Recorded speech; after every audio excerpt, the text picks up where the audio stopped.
El 12 de octubre de 1492 es una de las fechas más polémicas en la historia, dado que para algunos es una especie de fiesta nacional, principalmente en España, en donde se resalta el Día de la Hispanidad.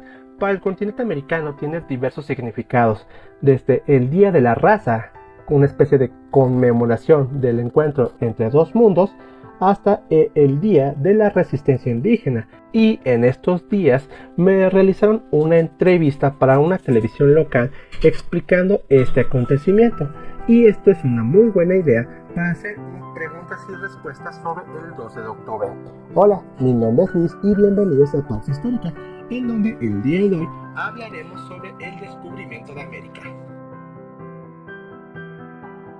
Para esta dinámica lo que vamos a hacer es, se va a presentar una pregunta y yo voy a responderla y tratar de profundizar en su explicación, haciendo énfasis en las causas y consecuencias de la expedición de Cristóbal Colón. En 1453, los turcos otomanos toman la ciudad de Constantinopla, hoy Estambul, Turquía. Esto implicó que las rutas comerciales por mar y tierra entre Europa y Asia, principalmente la India y China, quedaran en cierta medida bloqueadas. Esto hizo que ciertos productos que provenían de Asia, por ejemplo las especias que eran importantes para la conservación de la comida, darle sabor a los alimentos o eran utilizados como medicina, se encarecieran al mismo tiempo que otros productos como por ejemplo telas y perfumes. Esto obligó a que los europeos tuvieran que buscar nuevas rutas comerciales para llegar a Asia. Aquí fueron los portugueses quienes tomaron una ventaja inicial, dado que ellos descubrieron que se podía llegar a la India rodeando el continente africano por el sur, mediante el Cabo de Buena Esperanza. Obviamente, los demás reinos europeos no se quedaron con los brazos cruzados, y aquí entra la figura de Cristóbal Colón. Cristóbal Colón era un navegante genovés y tenía muchísima experiencia en esto de la navegación, dado que toda su vida se había dedicado a ello. Y Colón desarrolló una hipótesis de que se podía llegar a la India navegando por el oeste, atravesando el Océano Atlántico. Para aquella época, todo el mundo ya sabía que el mundo era redondo y por tanto la idea de llegar a la India viajando por el oeste no sonaba tan descabellada. Lo que sí todavía se estaba calculando era la distancia para llegar a Zimpango, hoy Japón, dado que era el punto más oriental del mundo en aquella época. Una vez que Cristóbal Colón desarrolló esta hipótesis, pasó a buscar patrocinadores para su expedición y tocó en varios reinos. Primero en Portugal, que no estaban muy interesados en patrocinar su expedición, dado que ya tenían la ruta comercial vía África y el Cabo de Buena Esperanza, y por tanto acudió con los reyes católicos de España. Nota de aclaración, ya sé que España no era todavía un país o una nación, pero para efectos de este video y para simplificar la explicación, vamos a llamarle España. Los reyes españoles se quedaron un poco dubitativos de esta empresa, pero al final tomaron la decisión de patrocinar el viaje de Colón y para ello firmaron una especie de contrato, en donde, en primer lugar, declaraban a Colón como gobernante de todo aquello que podía descubrir, pero a cambio la corona se iba a llevar un porcentaje de lo que Colón llegara a encontrar. Una vez que se resolvió el problema del dinero, ahora lo que tenía que hacer Colón era conseguir barcos y una tripulación, y para ello consiguió 3 embarcaciones, 2 carabelas y una nao, que hoy conocemos como la Pinta, la Niña y la Santa María. Pero lo más complicado era encontrar a una tripulación que estuviera dispuesta a asumir todos los riesgos. Una vez que se solucionó el asunto del transporte y la tripulación, finalmente la expedición partió el día 3 de agosto de 1492 del puerto de Palos.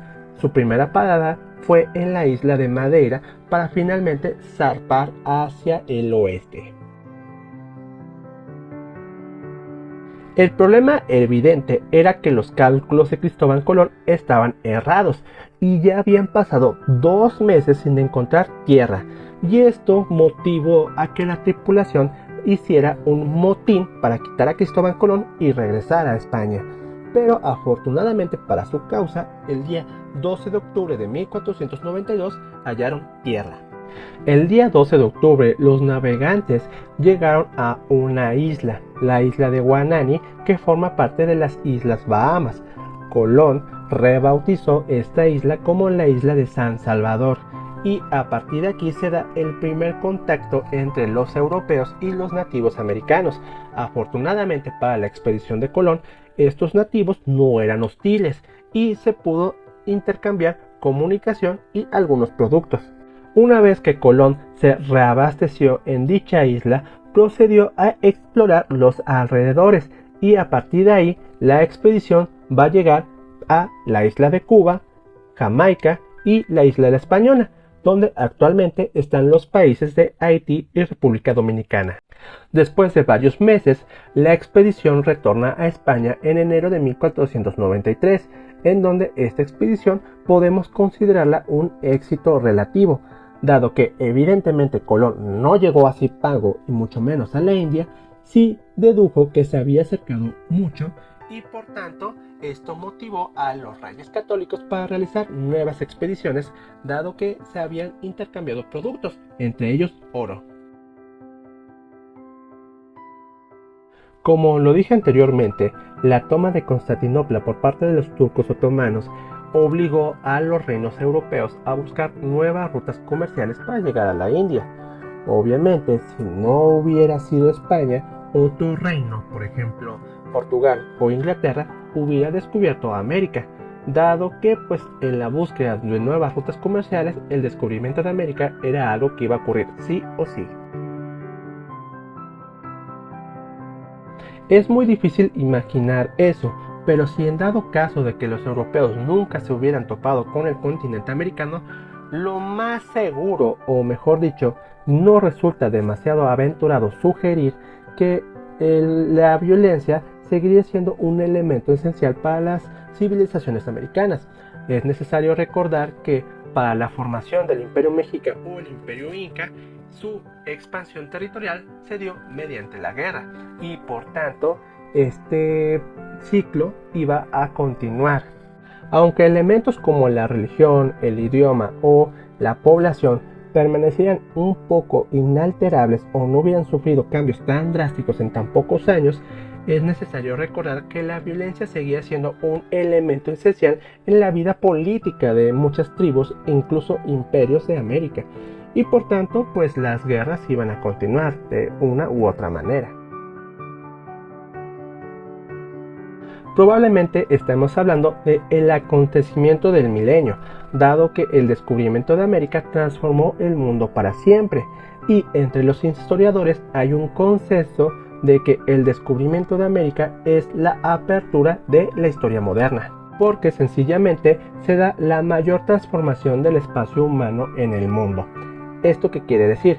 Bueno, muchos atribuían que llegar a América era llegar a un nuevo mundo, y muy probablemente el descubrimiento de América sea superado por la llegada de la humanidad al planeta Marte. Y a personajes como Cristóbal Colón hay que entenderlos dentro de su contexto. Es decir, Colón era un navegante muy capacitado que realizó una hazaña, que era encontrar nuevas rutas comerciales. Y por tanto Colón jamás se enteró que había descubierto un nuevo continente y mucho menos que este continente se llamara América.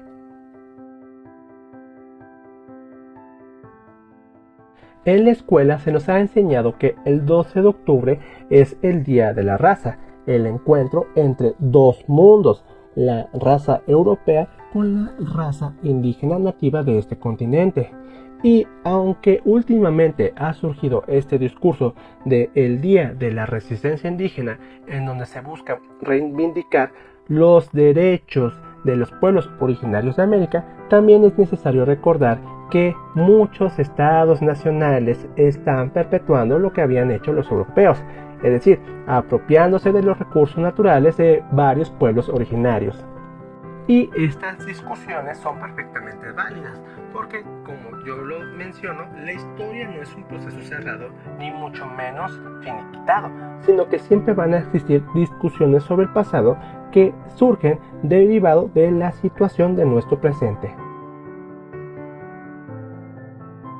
Una de las claves de la historia oficial es consolidar la idea de la patria y la identidad mexicana. En nuestro caso, celebramos más el inicio de la independencia de México, dado que es el inicio de México como nación, y también resaltamos otras fechas. Por ejemplo, el sacrificio de los niños héroes que defendieron al país de la invasión de Estados Unidos, o a nivel local podemos hablar de la batalla del 5 de mayo, en donde pues básicamente Zaragoza y sus soldados defendieron la soberanía mexicana de tropas extranjeras. Pero en el caso del 12 de octubre es muy difícil tratar de enlazarlo con la patria, dado que no hay forma de hacerlo, y por tanto pasa más como una fecha para recordar o conmemorar que una fecha para celebrar. Más allá de conmemorar o celebrar, creo que la palabra correcta sería recordar, dado que lo que hizo Cristóbal Colón fue un acto que más adelante transformaría la historia de la humanidad, y por tanto es necesario recordarlo como lo que fue, algo que abrió las posibilidades de otros eventos, entre ellos la conquista de México, el establecimiento de la religión, el establecimiento de la lengua y otras cosas. Y por tanto creo que es necesario recordar al 12 de octubre como una fecha que transformó a la humanidad para siempre, para bien y para mal. Y al final la historia es eso, una discusión continua y permanente sobre diversos acontecimientos que, a pesar de que ya ocurrieron hace cientos de años, aún tienen mucha injerencia en nuestro presente, y por tanto pues siempre es sano discutir estas ideas. Muchos mencionan que el 12 de octubre de 1492 es la fecha inaugural del genocidio de Europa hacia América. Para comenzar, yo no estoy de acuerdo en utilizar la palabra genocidio, dado que este concepto surge después de la Segunda Guerra Mundial y es utilizado para referirse a los actos que realizó la Alemania nazi con los judíos y otros grupos étnicos. Genocidio hace referencia a la eliminación sistemática de un grupo humano, ya sea por razones de raza, religión, situación política o nacionalidad.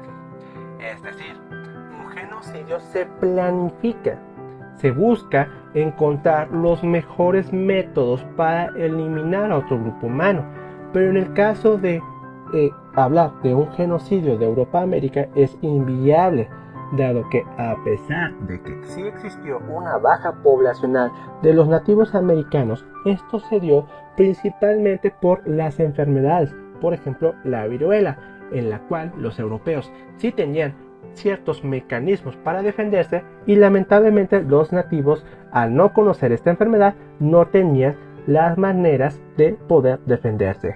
Pero quiero hacer énfasis en que la baja poblacional de nativos no se dio de manera sistemática o era parte de un plan, sino que se dio por diferentes circunstancias que en muchas ocasiones eran ajenos a los europeos.